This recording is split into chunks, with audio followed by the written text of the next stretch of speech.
My husband divorced me by text. I'm leaving you and moving to Miami with my 20-year-old babe. I've already emptied our joint account, haha.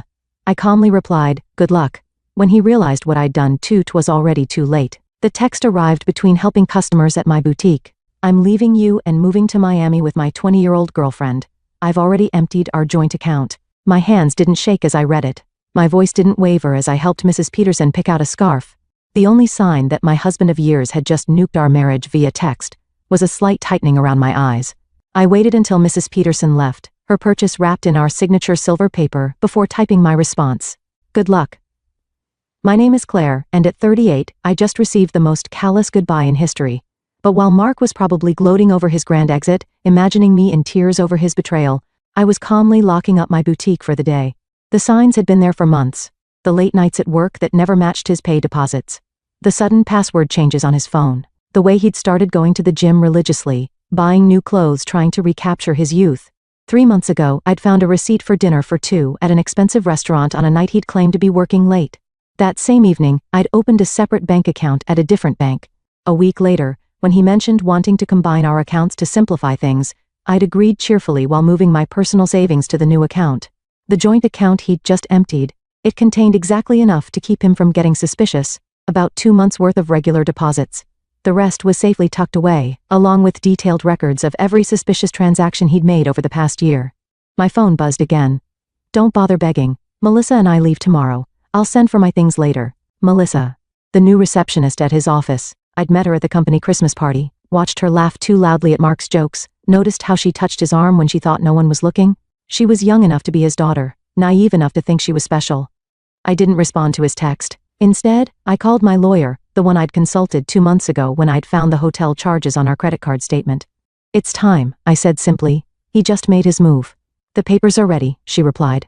I'll file them first thing tomorrow. Do you want me to have him served in Miami? No rush, let him think he's won first. Another text from Mark. I know this must be hard for you. You're not getting any younger after all. At least you have your little shop to keep you busy. My little shop. The successful boutique I'd built from scratch. The one that generated more income than his middle management position. The one whose profits I'd carefully kept separate from our joint finances. I smiled thinking of the certified letters that would greet him in Miami.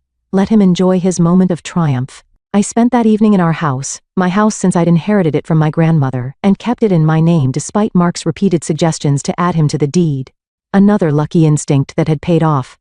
While organizing the paperwork my lawyer would need, I found our wedding album. Mark looked so different then, before his midlife crisis had turned him into a caricature of his former self. These days, he wore shirts too tight for his softening middle.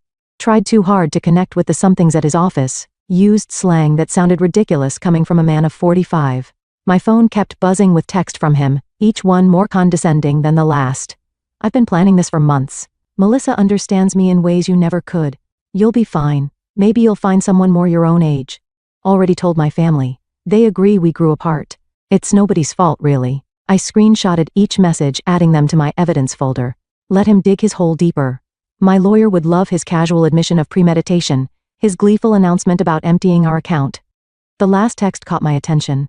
BTW, I used the joint card to book our flights and hotel. Consider it my parting gift, LOL. Perfect. I called the credit card company.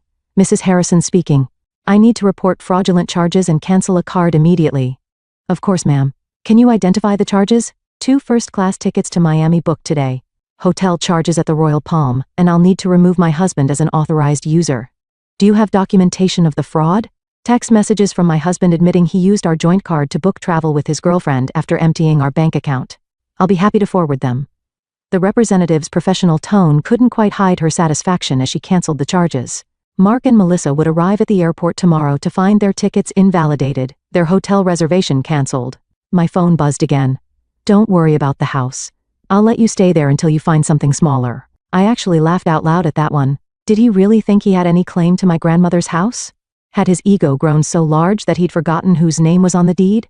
Another buzz. And I know the shop means a lot to you. We can work out a fair payment for your half, my half, of my business. That I'd built myself, funded myself, grown myself, while he complained about my long hours and called it my hobby. I poured a glass of wine, the good stuff I'd been saving for a special occasion. This qualified. Tomorrow, Mark would learn some hard truths about property law and separate assets. But tonight, I'd enjoy the quiet. and plan my next chapter. Morning brought a flurry of increasingly angry texts from Mark. What the heck did you do to our credit card? The airline won't honor our tickets. The hotel canceled our reservation. Answer me. I silenced my phone and headed to my boutique. Friday was always our busiest day, and I had a new shipment of designer handbags to unpack. Life goes on, even when your husband runs off with a receptionist young enough to be his daughter. Around noon, his mother called. Claire dear, Mark told us everything about how controlling you've been, how you drove him away. He says you're being vindictive now, causing problems with his travel plans. I put her on speaker while I arranged a window display. Did he mention emptying our joint account and charging tickets for him and his girlfriend on our credit card? Silence. Then, well, he said you left him no choice, that you'd been cold and distant. Barbara, I have his texts. Would you like me to read them to you? The one where he bragged about taking our money, or maybe the one where he mocked my age? Another pause. He did seem a bit cruel. I told him that text message was inappropriate.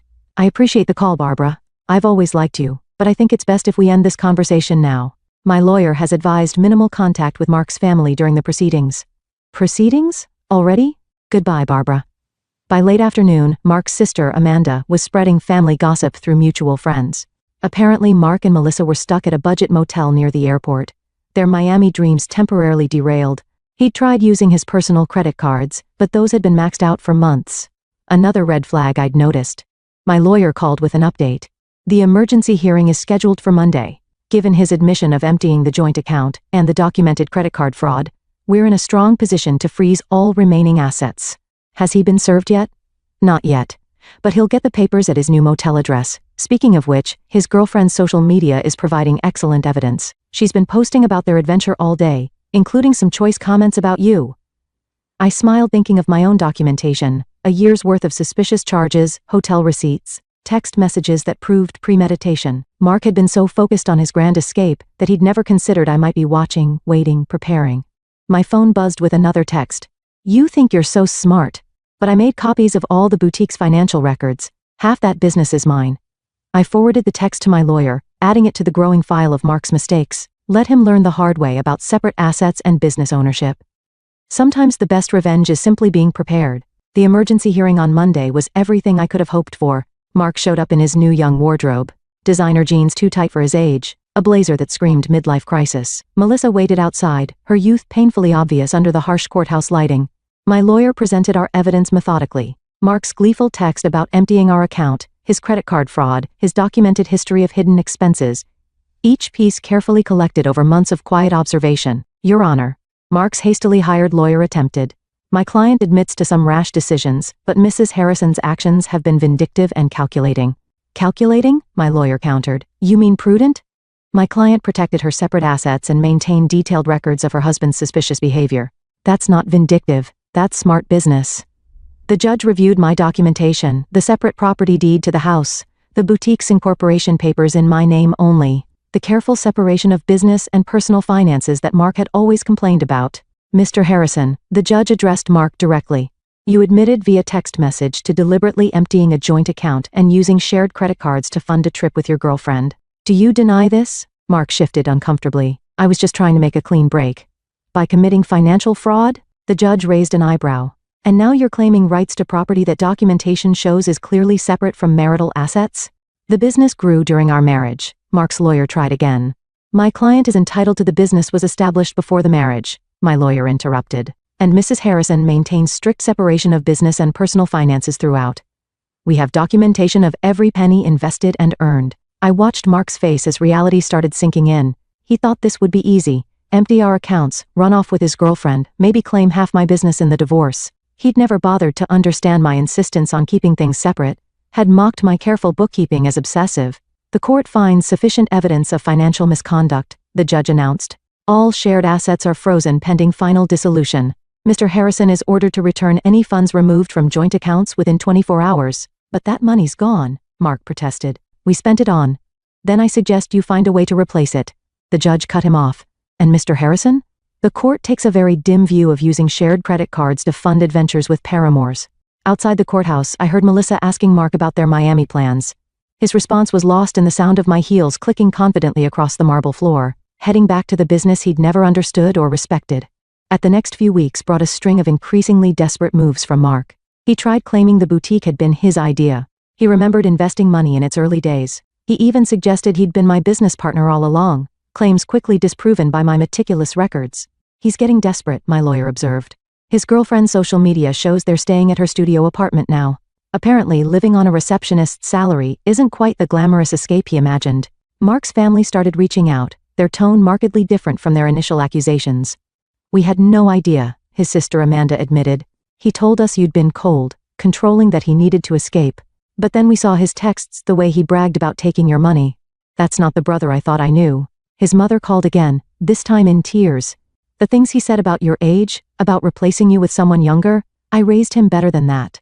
I thought I did anyway. I let their calls go to voicemail. Their support might have meant something weeks ago, but now it felt like rats deserting a sinking ship. The boutique thrived, ironically boosted by local gossip about my situation. Women started coming in specifically to show support, often leaving with far more than they'd planned to buy. My ex tried something similar. One customer confided while buying a designer handbag. Thought he'd take everything in the divorce. Men like that never expect us to be smarter than them. My phone still buzzed occasionally with texts from Mark, his tone swinging between anger and manipulation. You've ruined everything. I never meant to hurt you. You'll regret being so vindictive. Can't we work something out? That business would be nothing without my support. I forwarded each message to my lawyer without responding, let him dig his hole deeper. Through the grapevine, I heard Melissa was having second thoughts. Apparently, sharing her studio apartment with a middle-aged man who couldn't afford his own place wasn't the romantic adventure she'd imagined. The age gap that had seemed exciting during secret hotel meetings felt different in the harsh light of reality. She posted about toxic relationships and learning from mistakes yesterday, my lawyer mentioned during an update call, and removed her relationship status this morning. I almost felt sorry for Mark, almost. But then I remembered his after telling me he'd emptied our account. The casual cruelty of his comments about my age. The way he'd assumed I'd be helpless without him. Instead of pity, I felt something else. Pride. Pride in my foresight, in my quiet strength, in my ability to protect myself while he underestimated me. The final divorce hearing painted a very different picture from Mark's imagined triumph. Gone was his cocky attitude, replaced by barely concealed panic. Melissa was noticeably absent. She'd moved on to a CO worker her own age, according to office gossip. Mark had shown up in his old clothes. The designer wardrobe apparently returned to help repay the joint account he'd emptied. His lawyer looked tired, probably from trying to find loopholes in my documented separation of assets. Your Honor, Mark's lawyer attempted one last time. Despite the separate property documentation, my client contributed to the growth of his wife's business through moral support. And moral support? My lawyer interrupted. Like these text messages belittling Mrs. Harrison's business as a little shop, or these social media posts calling it her hobby? The judge had clearly seen enough. The final settlement reflected my careful planning. I kept my house, my business, and my separate assets. Mark got his personal possessions and his car, which was worth less than he owed on it.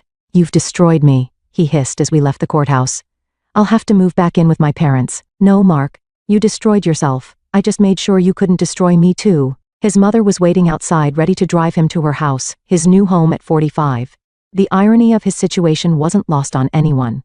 The man who'd mocked my age was now living in his childhood bedroom, while I continued running my successful business. You planned this all along, he accused. You knew this would happen. No, I just paid attention. And unlike you, I understood the value of keeping good records. His mother stepped between us. That's enough, Mark. You've embarrassed yourself enough already. As they walked away, I heard her start in on him. Honestly, what were you thinking? A 20-year-old, emptying bank accounts, sending those horrible texts? I watched them disappear into the parking lot feeling nothing but relief. Mark had thought he was writing the ending to our story with that cruel text. Instead, he'd merely set my carefully laid plans in motion. My phone buzzed, not with texts from Mark this time, but with notifications of new orders from my boutique's website. Life was moving forward, just not in the direction he'd imagined. Part 3. Segment 1. 600 words. 6 months after the divorce was finalized, my boutique had expanded to a second location. The irony wasn't lost on me. While Mark struggled to rebuild his life, the little shop he'd dismissed was thriving. I'd hired 3 new employees and launched an online store that was gaining traction nationally. News of Mark's situation trickled back through mutual acquaintances. He'd tried dating apps, but found women his age weren't interested in a middle-aged man living with his parents. Younger women, having heard about his history through office gossip, steered clear. Melissa had apparently warned her friends about him, sharing screenshots of his desperate attempts to win her back after she'd left. His career suffered too. The company's HR department had launched an investigation into his relationship with a subordinate, resulting in a formal reprimand. The promotion he'd been expecting went to someone else. someone who didn't have a history of inappropriate relationships with reception staff. He tried to claim age discrimination, Amanda told me during an unexpected visit to the boutique. Said they were punishing him for dating someone younger. HR just added that complaint to his file. I was surprised to see his sister in my store, but her presence spoke volumes about how thoroughly Mark had alienated his own family. I know we didn't support you at first, she admitted, running her fingers over a silk scarf. He played the victim so well, but watching how he handled everything, how he acted afterward, I'm ashamed we ever believed him. My lawyer kept me updated on Mark's continued attempts to challenge the divorce settlement. Each petition was denied. His claims of unfair distribution dismissed based on the evidence of his own actions. He actually tried arguing that his text about emptying the account was just a joke, she told me, laughing. The judge asked if made theft less illegal. The boutique's success brought unexpected validation. Local business magazines wanted to feature my story, not as a scorned wife, but as a savvy businesswoman who'd protected her interests. Young entrepreneurs asked for advice about keeping business and personal finances separate. The best protection is preparation, I told one young woman who reminded me of Melissa, and always trust your instincts. Mark's mother called occasionally, usually after he'd done something particularly self-destructive. He'd tried online gambling, hoping for a quick fix to his financial problems. He'd gotten involved with a pyramid scheme that promised fast returns. Each attempt to recover his former lifestyle just dug him deeper into trouble. I don't know where we went wrong with him. She sighed during one call. His father and I offered to help him get back on his feet if he'd just take responsibility for his actions. But he's still blaming everyone else. You, Melissa, his company, the judge. I listened politely but maintained my distance. Their family drama wasn't my problem anymore. My life had moved forward, filled with plans for a third boutique location and a possible expansion into luxury accessories. The only reminder of Mark's impact on my life was a framed screenshot hanging in my office, his final text before I blocked his number. Have fun with your little shop, at least it'll keep you busy in your old age. Below it sat my latest business award, proof that sometimes the best revenge is simply succeeding on your own terms. 1 year after the divorce, I hosted a grand opening for my third boutique location. The event attracted local media, and the story they wanted to tell wasn't about my failed marriage. It was about a successful businesswoman expanding her brand. Mark's betrayal had become a mere footnote in my success story. During the event, Melissa unexpectedly walked in. She looked younger than ever. Or maybe I just felt that much stronger. She shifted uncomfortably, clutching her purse like a shield. I owe you an apology, she said quietly. I believed everything he told me, about how you were cold, controlling, how you didn't support his dreams. Then I watched him try the same manipulation tactics on me when things got tough. I continued arranging a display of designer sunglasses. Those weren't his dreams, Melissa. They were escapes. There's a difference, I know that now. She paused, then added, he tried to move in when you froze the accounts. Thought my studio apartment would be temporary. After 2 weeks of him complaining about the size of my closet and suggesting I take out a loan for a bigger place, I understood what you meant about the difference between dreams and escapes. I actually laughed at that. Let me guess. He had big plans but no way to fund them? Exactly. Everything was going to work out once his investments paid off, once he got that promotion, once his cryptocurrency definitely increased in value.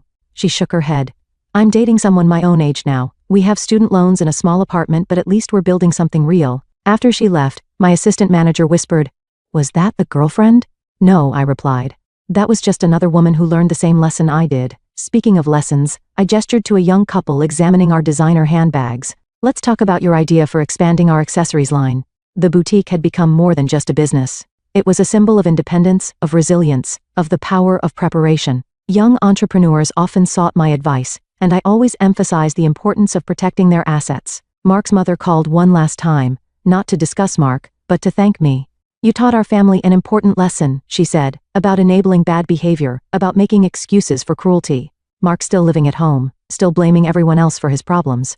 But we're not defending him anymore. That's your legacy to our family, showing us the difference between supporting someone and enabling them. I thought about that legacy as I reviewed plans for a fourth location. Mark had intended to diminish me, to trade me in for a younger model and take half of everything I built. Instead, he'd inadvertently pushed me to become even stronger, more successful. My phone buzzed with a text from my lawyer. Mark filed another petition to revisit the settlement. Judge dismissed it immediately and ordered him to pay court costs. "Thought you'd enjoy that." I smiled, thinking of him in his childhood bedroom, still trying to rewrite an ending that had been determined the moment he underestimated me. Sometimes, the best revenge isn't about getting even. It's about getting better. 2 years after Mark's cruel text message, I received an invitation to speak at a women's business conference. The topic wasn't divorce or betrayal. It was about building and protecting a successful business. My story had evolved from cautionary tale to inspiration. During the Q&A session, a woman asked about keeping business and personal finances separate. My husband says I'm being paranoid, that marriage means sharing everything. My ex-husband said the same thing, I replied, right up until he tried to claim half my business in our divorce. Trust your instincts. Protection isn't paranoia. The boutique chain had grown to 5 locations, each more successful than the last. The little shop Mark had mocked now employed 30 people, and had been featured in several national magazines. Through mutual friends, I heard Mark had finally moved out of his parents' house into a small apartment above a garage. He'd had to take a lower-paying job after his former company downsized, eliminating his position during restructuring. His dating profile still listed him as young at heart, though his profile photo was clearly outdated. Melissa ironically had become a regular customer at my original boutique location. She'd earned her business degree and started her own social media consulting company. "You inspired me," she told me once, showing how a woman can build something lasting instead of falling for empty promises. I kept Mark's cruel text message framed in my office, not as a reminder of pain, but as proof of how far I'd come. Below it hung a sign that read, "Success is the best revenge." At the 5-year anniversary celebration of my original boutique, I stood addressing my employees and loyal customers. The space had been transformed from a single little shop into the flagship store of a thriving business empire. Mark's mother attended, though I hadn't sent her an invitation. She waited until the crowd thinned to approach me. "I saw Mark yesterday," she said, smoothing her designer dress, one she'd bought from my store.